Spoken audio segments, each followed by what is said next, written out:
We are live. Not really, it's recorded live, but it's the same thing. I am Chris, and this is the Stewart Buzz. We have Jillian with us today. Good morning. She has an amazing topic that she wants to talk about, I guess. It's amazing. It's something that I deal with on a daily basis, and I'm assuming that she might deal with something like this on a fairly regular basis as well. So, when I had actually come onto the podcast, what was your reaction this time? What to come up here? Yeah, it's always a yes. I love it. What do you want to talk about? So I thought we should talk about death and dying and grief. And the primary reason for that is that it keeps coming up in conversations that I'm having. It always does in the coaching work that I do, in energy work that I do, in death work that I do.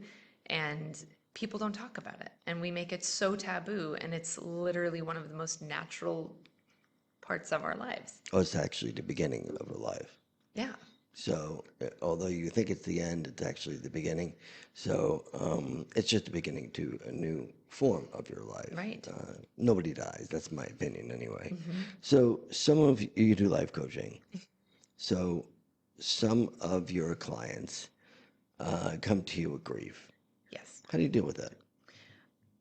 Very carefully. And dependent on the person and what the situation is, but with kid gloves, I think. But what I have found through that work with people is when they connect to their own understanding of what happens next, I think it changes everything. It gives people their own internal understanding, which creates a level of peace, and that's invaluable. You can't replace that. And to your point, we tend to think of death as an end. I also happen to agree. I think of it more as a transition or a graduation or a beginning in a lot of different ways. And I find it interesting that we are one of the, I don't want to say only, but one of the few cultures that really has a very negative reaction to the idea of death. The only negative reaction that I would have really is okay, so if God forbid one of my children died, I wouldn't be able to hug him anymore. I wouldn't be Yeah. able to talk to him anymore. I would, that kind of thing. Um, I know that they're not dead. I guess if they were, I'd be out of a job.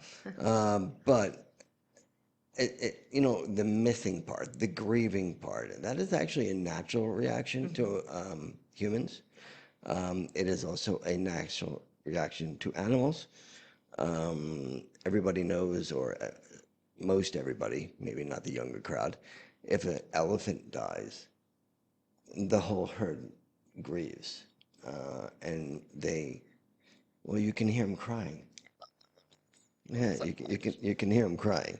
So it's that way in a lot of cultures. So everybody's going to mourn the death that is natural, but to perceive it to be the end, to me, is not. It's my opinion.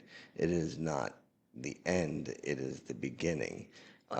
So I still have my mother's phone number in my phone, yeah.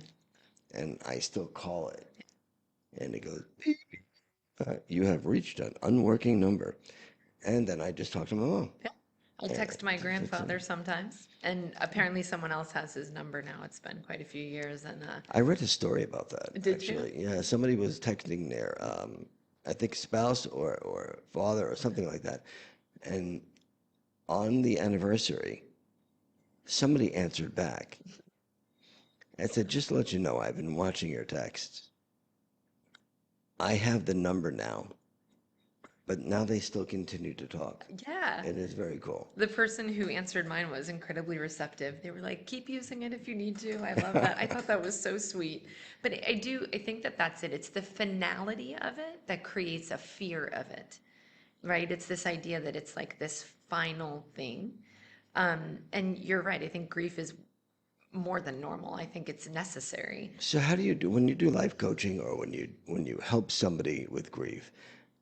How do you explain to somebody who doesn't have your thought process Mhm. or doesn't have my thought process? How do you explain to somebody, hey, it's the beginning of life. It's like the person who say, F you, like, no, it's not. They're dead. They're dead. Why did they do it? Why did they shoot themselves? This is stuff I deal with. I deal with trauma. Trauma and drama. That's typically what my readings are about. So how do you, I don't treat it with kid gloves, by the way. I do opposite what you do. So I treat it as if they're not dead. Like, okay, so they're not dead. And they're saying this, this, this, this, this.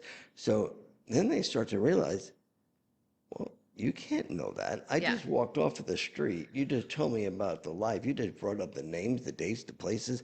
How can you know that if I just walked off the street and did a reading with you? I guess they can't be dead. And I think for the intent and purpose that you work with people, that's the perfect, right? That's why they come to you. For that is to get that validation. I think in what I do, it's a little different. And to answer that question, I actually don't explain it to them because I don't think it would land well, and I do think I'd get a lot of FUs.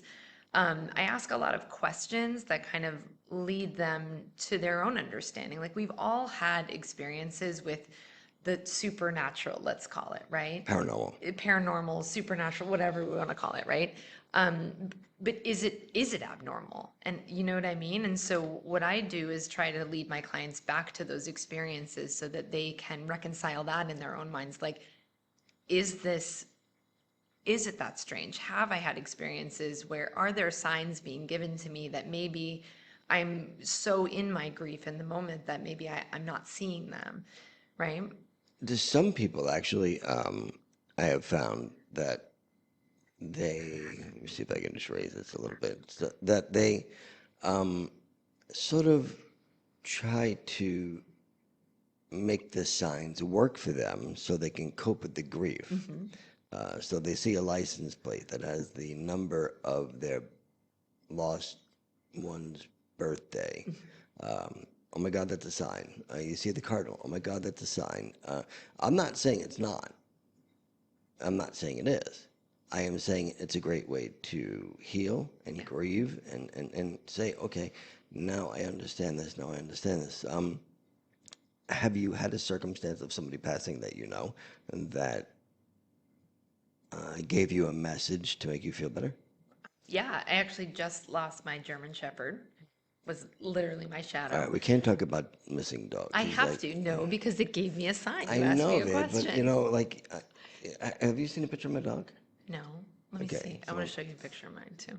all right, we're doing this like. We're doing this. We're doing this on video. You're all just gonna have to hold All on right, for a so second. wait, This check is that out. important. Oh, he's so All right, I cute. don't know if anybody can see that. Oh, you can see it on the camera. Take it out. This is my Nelly. Oh, This see is my that? Nelly. So there's nothing that beat the dog. No. So I told my children, I love you, but I love the dog better. So just so you know, that is my Jasper. He's in a tuxedo. We were filming for a TV show. That's why he's on the tuxedo. It was That's his kind right. of debut for the TV show. I love it. He's now 11, and hopefully he'll live another 11 years, which will put me into the point where I can't even deal with a dog anymore. But I will miss him terribly. I really will. I don't even know how to act it. But what was the message that your dog gave you? Well, she was 15, which is crazy for a That's shepherd. crazy, yeah. Crazy. She died on January 23rd. So 123 goes with my whole numbers thing. We have a lot of numbers in my world. And instantaneously, first and foremost, I was laying with her when she took her last breath, and where my head was touching her, the whole side of my face got very hot. And like, when you've been standing outside in the cold and then you walk in and your ears burn? It was that, but Yes. only on one side, and it was very cool. It was like a instant transfer of energy. And since then, yeah, like I swear to you, I started a new client 2 days after she passed. And I was sort of like in my own head, but I'm like, no, I'm going to go in and put a smile on my face and we're fine. It's fine. And this client starts telling me about her pets and how she's going to go home and celebrate her dog's birthday. And I'm like, ugh, a little bit like, oh, this is not what I I need had to a hear. dog. Yeah, literally had to let her go 2 days ago. And she starts telling me, she goes, oh, her name is Nellie. We call her Nell's Bells. And I'm like, that's what I called my dog. Her name is Nellie. I called her Nell's Bells. And I'm like, that's That's a kind of little odd. crazy. Yeah, brand new client, never met her in my life. This was the last conversation as she's walking out the door. And I kind of get teary and she's like, are you okay? I'm like, yeah, no, I've actually never been better. And just multiple signs since then. Actually, I took a picture yesterday, you'll get a kick out of this, of one of my other clients bought me this really adorable thing for, to remember her by. It's this little thing. And I took a picture to show her where I put it. And I notice, look what shows up on Nellie's body, a little Ah, yes, rainbow in the picture, absolutely. right? So little things like That's that. awesome. Yeah, I think we're always getting signs and symbols, right? But we live in a busy world. Again, the grief is all consuming in so many ways, right? It takes us out of possibility. And this is why I felt like when you asked me, you said, what do we want to talk about? I was like, death. We don't talk about it.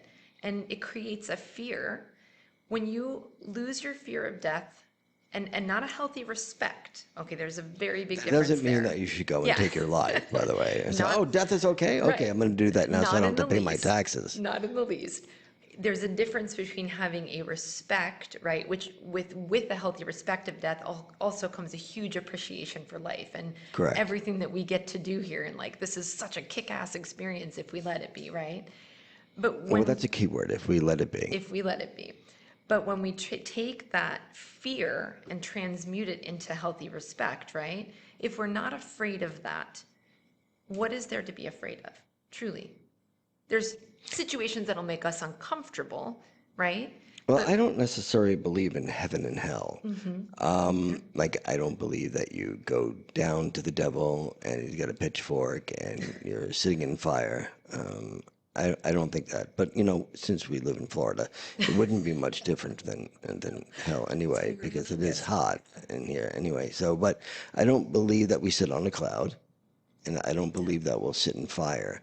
I just continue the energy ball, or the energy that we have, because as Kaylee, one of the readers here in the store, and one of our favorite people, along with all of our favorite people, so I'm covering my ass right now saying all my people are favorite.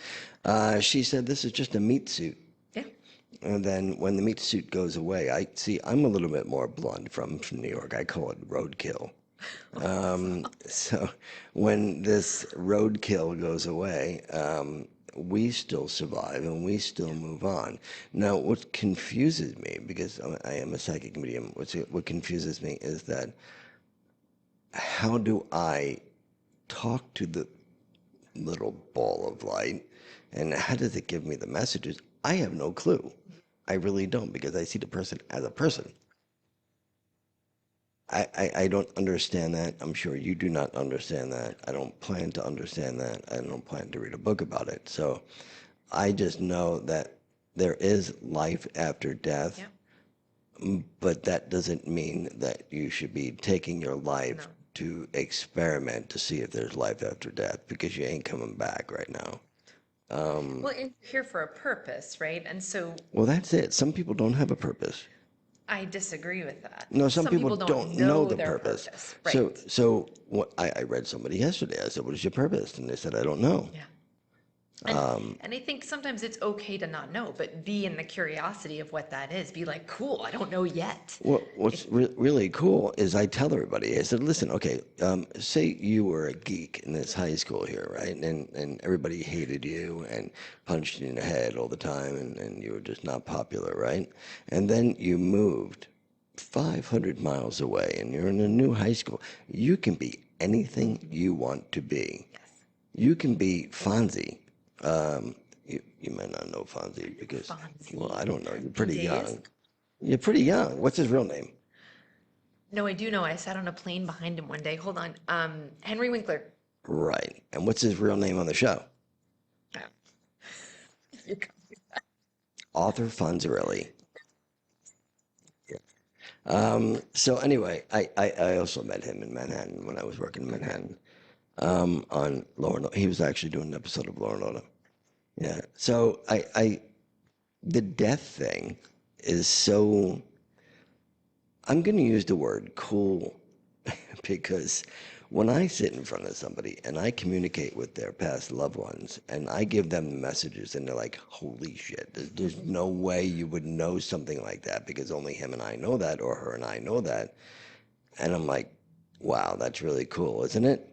And then I had to kind of correct myself. I said, it's not cool that they're dead. Yeah. It's cool that they're able to talk to you. That they're still, yeah, communicating to Right. you. Yeah. So I find that so I become just as excited as the person who's sitting in front of me. Yeah. I often tell the story about my mom when she died, just before she died, about her she's sitting on the couch, and then my aunt was sitting on the couch, and my sister was sitting on the couch, and my mom was sitting on the couch, and my mom said, "I'm just waiting for everybody to get on the bus, and then I'm going to go." And that, like, my aunt is like, well, what does that mean, Rose? Because my mother's name was Rose, of course. And she said, well, there's a bunch of people on the bus, but the bus is not full yet. As soon as the bus gets full, we're going to go. And then she said, well, if you go on the bus, and Vigo was my father. And she said, oh, no, he's not. But I wish he was on the bus, but he's not on the bus. She goes, what about your children? Are they on the bus? Oh, no, they're not allowed on the bus. Now, my mother got dementia from a car accident. My mother had a love of life. She never wanted to die, ever wanted to die. The car accident caused the dementia. The dementia caused her not knowing how to take her meds for her heart and stuff. And then eventually, 2 years after the car accident, she passed away. But my mother's the one that nurtured me, even though the gift is on my father's side. My mother's the one that always did the Ouija board and brought me to cemeteries and did all this fun stuff. We're like the Addams family, only with her and I. But she's shortly after that. Here's the story. She was laying in the hospice bed after that conversation, and she became comatose. And on my birthday, May 22nd, now almost 7 years ago, or I believe 7 years ago, which is insanely ridiculous. It's crazy how fast it goes. Right. And by the way, everybody, just so you know, the older you get, the faster time goes. I Just so you never know. understood that until like the past. Yeah. And what are you, like 12? How old are you now? Yeah, 43. Okay. So I don't know where I was at 43. I think it's once you have kids, everything speeds up. I have That kids. was, I know, that's what I'm saying. And it probably started to speed up then because you're dealing with everybody's I don't know. My daughter would make everything slow down for me. And she pain in the love you though. She watches some of these videos. Whether or not she believes she watches them, I can see that she's watching them because I can see who watches the videos. So on May 22nd, my birthday, nobody else was in the room because my mother's hospice bed was in her room. She didn't go to the hospital for that. And I said, Mom, are you going to sing happy birthday to me? And again, she was comatose. So me, I'm like poking her and stuff like that, like even dead people, I poke them to see if they like come to life or I wonder how they can hold their breath so long. I never really understood it because I don't believe in death. I come on, do something. So my mother did. So my mother actually, after everybody was out of the room, and I said, in a fairly loud voice, but I won't do the loud voice on here, Mom, are you going to sing happy birthday or what? This is your last chance. Without her opening her eyes, she turned her head towards me and she says, when is your birthday? I said, it's today. She turned her head back the other way and she died 2 days later. It's amazing. It is. Don't make me cry now. So the gift was she got to talk to me on my birthday. So she didn't sing, and I'm pretty happy about that because she wasn't a very good singer. So we have a recording of my mom singing. You don't want to hear that. So I'm telling you, for that, and for her dying 2 days after my birthday, is a gift to me. everybody would think, oh my God, that's kind of morbid. Why would you want your mother to die near your birthday? It's kind of like, oh, bummer, your mother died on your birthday. No, I will always know when my mom died. I don't remember the exact day my dad died. I have their mass cards on my phone. I can look, but I always remember 2 days after my birthday, the 24th. I'll know when my mom died. My memory sucks, so I wouldn't remember my dad. So my dad died 2 years after that, so it's probably 4 or 5 years since my father's passed. And that's something that I want to mention too, because my dad held my hand while he was in the hospice bed, still at my sister's house. And he held my hand and he looked at me and he said, "Don't ever leave me." To this day, I'm really not so sure what that meant, but I said to him, I said, "No, Dad, you're leaving me. I'm not leaving you." And then he just closed his eyes, and I don't remember him opening his eyes. Then I only had a motorcycle. I didn't drive a car. I only rode a motorcycle, and I was on my way home, and I got a text that Dad died. So, of course, I went back and helped them. That was during COVID in 2020. I do know that. It was February, but I don't remember what day in February. But I helped them like throw him in the back of the vehicle because at that point it was like this luggage that you're putting inside a vehicle, and they can only send one dude COVID. because COVID. And my father had some serious breathing issues. He was going to die anyway. We all knew that, and he wanted to die because my mom was gone already. They were together since they're 14 years old, and my father was 83 when he passed. He was done, and he, but I still don't understand if somebody can interpret that and write it in the comments. That would be great. Why my father would say, "Don't ever leave me." Um, I'm not sure how that would go. As you as a life coach, if somebody asked you that question, what would you say? Instantly what came up for me was soul family, right? Like you guys are a soul family regardless. So I think in my interpretation of things, and I don't expect anybody to buy into my belief system, you believe what you believe, but from my belief system, I think we do choose one another and we come in different roles each time, right? That's whatever's going to help you to grow soul wise. If I'm in your soul family, I figure out where I fit in as the best puzzle piece to support that growth for you in this lifetime, right? So I would think my interpretation of that would be he's saying, like, stay my soul family. Next life, whatever, next couple, like, stick with me. And before he actually died, well, he said, and he was fairly coherent at this point. We didn't think he was going that quickly, but anyway, he said to me, "I keep on hearing voices outside my window, and it sounds like my mom. I, I don't know if it's my mom, if it's your mom, which would be his Yeah. wife. But I keep on hearing these voices." And then I talk to him, and then he goes away. Like my father was a psychic medium as well, but like he'd never practiced anything. He had the gifts of doing other stuff than what I do. Um, he can tell you the contents of a house that's in front of you, and tell you what's in the drawers of each thing and That's cool. everything. Yeah, how I have no idea. I can't do that. But so he kept on hearing these voices. That was the first part. So I have lots of interesting stories of my family, but we won't go into that.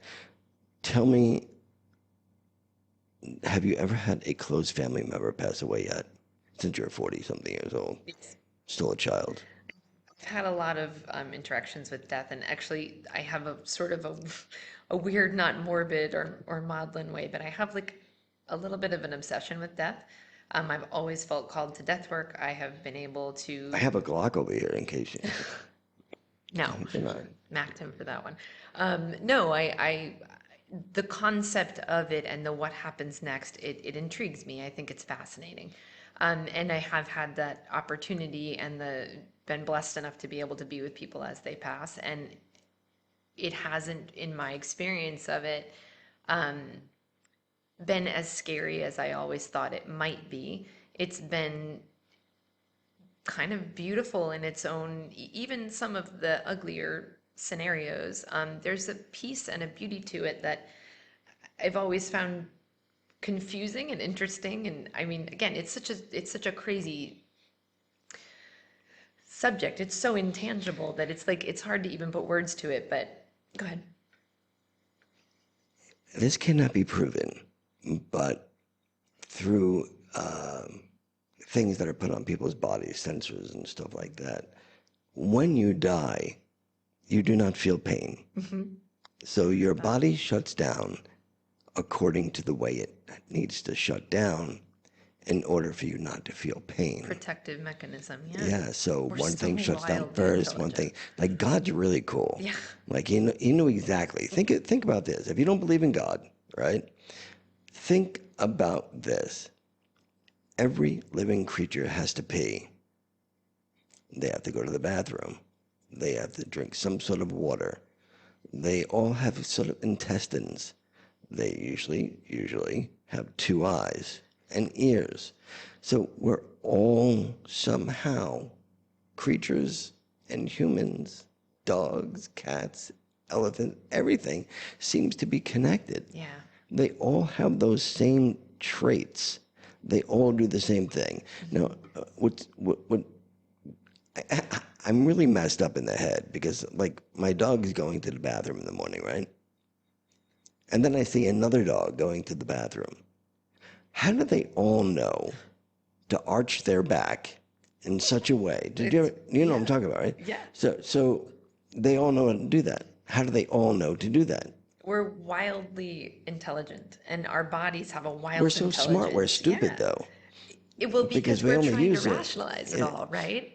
But they all, and they have intestines, and they can get sick, and they can throw up. Although they eat their throw up sometimes. I don't do that. She may. I'm not sure. But but this is the way I think, and am I strange to think that way? Like, does anybody else think that way? Like, does anybody else say, d- d- d- why did dogs do that, or why does everybody seem to have two legs? I mean, of course, there's exceptions to the rule, but why? How was this created? We're not supposed to really know the answers until No. we move on to the next journey in our lives. But when we find that out, I'm going to be like, oh, no kidding. That's pretty cool. I think it's enough just to understand there's a fundamental intelligence to the design, whether we get it or don't right now, is maybe that's not the purpose. To me, what I'm kind of learning in all this process and all these conversations, like I said to you on the phone even, I'm like, these death conversations are sort of working themselves into my world and in the work that I do, and even in my personal life, and my dog just passing and all these things. And I feel like it really is, it's a trust in the design, even if we don't have an explanation for it. It's like this seeing the interconnectedness, right? Seeing the bigger picture, taking like the 10 steps backwards and looking down to say, like, there's a purpose to this, even if I don't feel it in every moment, or even if I can't understand it with my logical mind, right? There's something really really beautiful and big and intelligent happening here that maybe my human mind is not equipped to understand, even if my spiritual body can, or my energetic body can, right? And I think to go back to this whole idea of the concept of fear of death, right? Fear fear puts us in a position, fear can force us into a lot of decisions that aren't best for us. Correct. Fear takes us out of a trust of that intuition and that inner knowing that, like, it's all, there's a purpose for all of it, right? When we get afraid, we're like, well, if I can take this and make it, we try to control everything. But if you really get afraid, and you're driving a car, for instance, right? And the person gets into an accident in front of you, and you have to slam on your brakes, and it's like quick, unbelievable fear. And everybody's going to relate to this. Your whole body heats up. It's an adrenaline rush. It just automatically, your body is equipped with an adrenaline rush. I guess, to help you cope with whatever happened. Now, everybody had to feel this at one point. I'm telling you, because I know I did, Yeah. and I can't be the only freak out there. Did you ever have that happen to you? Oh, yeah. Multiple times where you're just, even honestly, sometimes feeling fearful of going on stage in front of people or Oh, teaching I in front love of that. people or things like that. You get the like, "Oh, this is nerve-wracking." The only time I would have a fear of going on a stage is if I don't know what I'm talking about. Yeah. If I know what I'm talking about, I'm just a ham. I can go on stage for anything and I just would never go up guess there. that. It's true. That's why we're doing this podcast. No, and seriously, that's me. But in real life, like if I'm at a party or something, I'm not overly Right. chatty.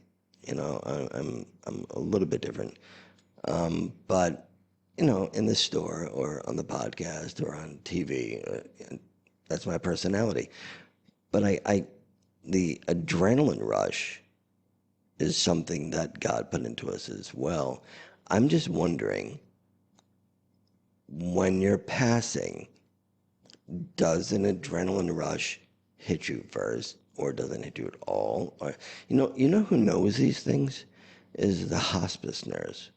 Yeah. We had such an amazing hospice nurse.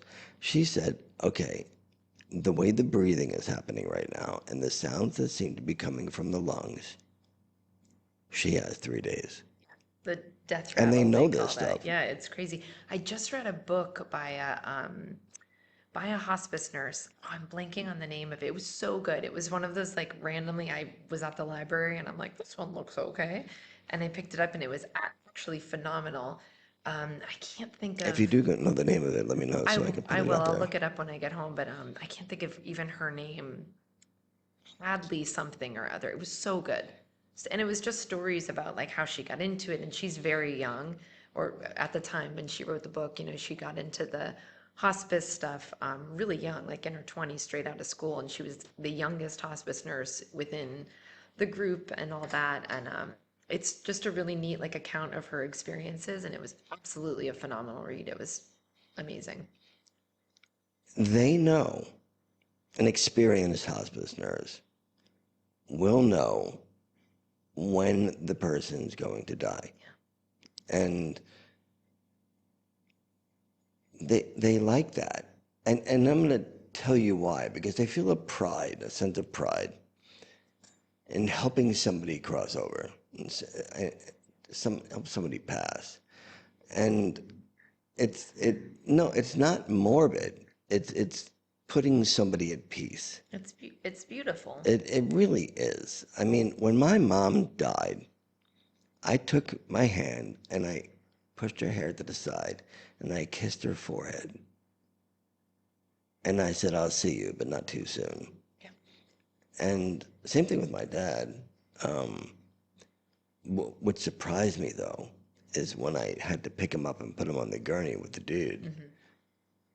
My dad was nothing but a shell of himself. So my dad was a strong man. Like he had these muscle things and his forearms used to be like this. And I picked him up and the blanket fell off. And all I can see is a rib cage. I mean, he had nothing. Because he always wore clothes to hide that, which surprised me. I didn't see my dad as that. I always saw my dad as a hulking type of strength dude. We didn't always get along, but at the end we did. And I got to tell you, that I was shocked at. But I did give him a kiss and put him in the back of the van. I did not cry in either one of my parents' death. I cry when I tell the stories because the stories always impacted me. Especially, my mother's been through hell. And still, after like 3 triple bypasses and experimental heart surgeries and everything, she's still going on the back of a jet ski. She still went on the back of my motorcycle. She had dementia and she was on the back of my motorcycle. She went back after the back of the motorcycle and said, I flashed everybody on US 1. I'm like, Mom, you did not. But she did. So I have my mother's personality Yeah. where my mother would just be completely sarcastic Yeah. and not arrogant like me, but but I'm not arrogant really. You're I not just pretend to be. I'm really kind of a softy kind of dude. I cry over like somebody getting the golden buzzer. I do. I do. It's like, oh my God, their every time. dreams came true. Especially Their if it's a dream. kid or like an older person. Oh, I it's know. the best. So I, I believe that anybody that fears death, I want you to think of this. First of all, we're all connected. Mhm.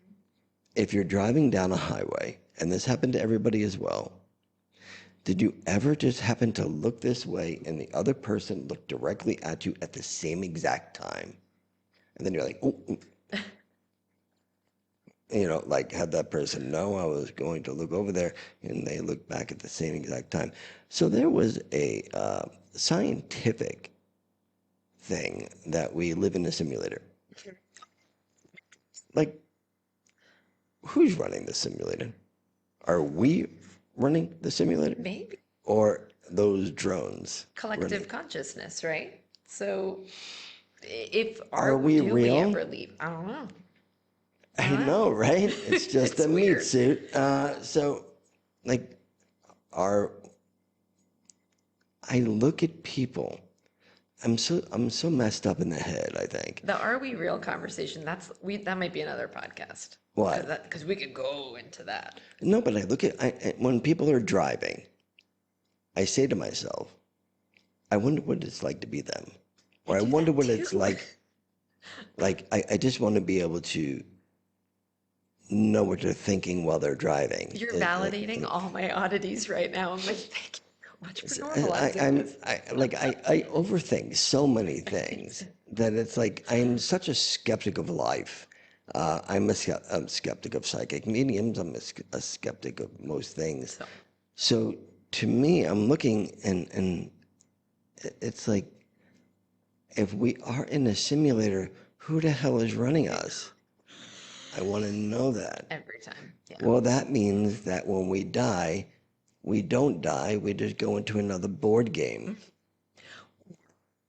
Where do we leave the board game? Who knows, right? Well, if we leave the board game, when do we go? Huh? According to George Carlin, I haven't right? been there. I don't know. Well, maybe I have been there, but I don't remember it, right? You're not supposed to, according to Because things. because if we did, and this is the thing, I run into this a lot with clients, like, well, like, if that's the truth, then why don't I remember it?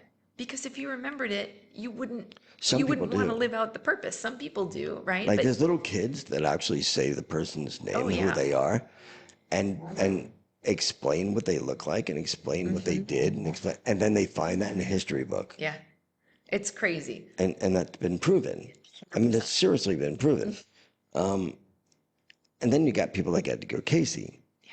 who is sleeping prophet, who can heal people while he's in this sort of meditative state, can sleep on the contents of a book Absorb the books. and know Crazy. the contents of the book when he wakes up. Like, seriously, I wish I had that in high I school. know that would have been amazing. So helpful. I don't have that in high school, so I can't do that. But and some of your final thoughts on death and how could somebody get a hold of you if they want some sort of life coaching, because you are good at what you do. So I would think that you would want more than one or two clients. I don't know, just saying. How do they get in touch with you? Do you have a YouTube channel? I do have a YouTube Oh, channel. really? Do you? It's intuitive balance coaching. I actually just started it, so I haven't. I did a video like literally 11 years ago, and finally I was like, I should probably do this again. You So should probably, yeah. I'm starting it. So better way to find me is my website, intuitivebalancecoaching.com. No www. Intuitivebalancecoaching.com. World Wide Web. You can always text me, email me, call me. It's all on there. But final thoughts on this, I do want to say, Okay, thank you. no, live your death as consciously as you live your life. make a plan for it. Get curious about it, right? We wake up every day and we're curious to some extent about what the day holds. We make a plan for our day. We think about what we want to accomplish, right? Do the same for your death. Like it's okay to have conversations about it. It's okay to stay curious about it. And in fact, the more curious you are about it and the more conversations you're willing to have about it, the less elusive the idea of it becomes, the less fear it holds. You've heard of a birth doula? You make a birth plan, make a death plan, figure out your legacy work. What do you want to leave behind? What do you want to be remembered for? I do all this stuff. I do it with clients. It's amazing, amazing, amazing intentional work. They Don't be actually puts afraid of it. it actually makes people feel a little bit more comfortable Yeah. that they have some sort of plan. My father actually was smart enough to have somebody do that for him. And my father, I believe when my mother passed, he didn't even know how to write a check. I mean, it's like my mother did everything. Yeah. My father went to work. It's just the way it was. So when my mother died, then it's funny because when we lived on Long Island, the group of people that lived on Long Island moved next to my parents in the Savannah Club in Port St. Lucie. Yeah. So the same neighbor that lived next to us in West Islip, Long Island, New York, lived right next to my parents in Florida. So when my mother passed away, then she helped my dad get everything in order. So when he passed away, everything was okay. So my father was sort of at peace and sort of proud in a way that he was able to help his children in some way. Yeah. Being prepared for it. And not just that, when you release your grip, death's grip on you, that fear of it, right? You get to live more fully. You get to say, like, okay, that's all taken care of. I feel good with the understanding that inevitably it will happen one day. I don't have to worry, I don't have to think about it. And and even to the point of like, who do you want with you? Who do you want to make sure you get a chance to say goodbye to when that time comes? Like, think about all that stuff. And then you get to let go of that. And you get to say, and now I'm going to just fully immerse myself in my life. I don't have to think about that. I don't have to worry about it. There's nothing to be afraid of. It can be what you want it to be. And even obviously, there are people who are going to go, well, what about when it happens unexpectedly? Of course, there are those things, right? But we can't control what's happening out here. What we can do is try to reconcile our own discomfort with the idea of death. And it's like taxes, right? We don't have to like them, but we have to pay them. Some people, Some people. not everyone. According to me, according to the Biden family, there was somebody that didn't pay their taxes. And Trump too, I think. But I agree with you. I really believe that if you have any issues or you need help moving forward on something, or if you need some coaching in life, this is the girl to call. Again, your website is intuitivebalancecoaching.com. intuitivebalancecoaching.com. http:// sorry. Forgot the colon. Hey, listen, I don't use the word colon, okay? Seriously. We were talking about colon yesterday, about shitting in a box, the TV commercial. Everybody's really happy that, and they're picking up the box and they're showing their neighbor, and then it was like, well, okay, you're excited about shitting in a box. Do you know what the commercial? And my husband and I have Sick is this freaking commercial. They're excited about this. morning coffee was in my mailbox. Right. Yeah. It's like, hello. And then the mailman's got to pick up your shit. Exactly. Hey, I got your box of shit right here. It's so exciting. I really feel bad for somebody that if they stole the package from your front and then they grab it, it's like, that would be really bad. I hope everybody knows what we're talking about with this, because it is like, some of the commercials are absolutely ridiculous. Yeah. There's another commercial, but I won't go into it until next time. We have lost all nothing's off limits anymore with the Nothing is commercials. sacred. Nothing Yeah. is So sacred. like my great grandmother, if she was to watch TV today, they'd be like, there's underwear what a dude's ball sack can sit into? What? don't think Did I've you see seen that them. commercial? I don't think I've seen that And one. it's briefs that like, yeah, they sit on the outside where they have to breathe. Like I don't get humans, okay? And then now there's Depends for Men, and they're really fancy. So, That happens. oh, it does, That's a but thing. you don't need to put it on TV. You know, like seriously, seriously, seriously now. Well, that's something that happens. That's different. Is I know. it? Okay, so apparently she wears Depends. So she's trying to like support that whole thing of peeing while you're on camera. Or New Year's Eve in Manhattan where everybody pisses themselves. You know, I just heard though, seriously. I And it's know. going to no track. When you run the marathon, like all that distance that you have to run, That. that you pee and you shit at yourself, I have heard that. like, In fact, I very recently heard that. how can you? I'm sorry, I but didn't know that was a thing. And how do you run with full draws? um, Very curious about that, not gonna lie. yeah. So I'm gonna stay away from the marathon, okay? Because that's not something that I'm doing purposely, you know. Other than that, we're gonna go.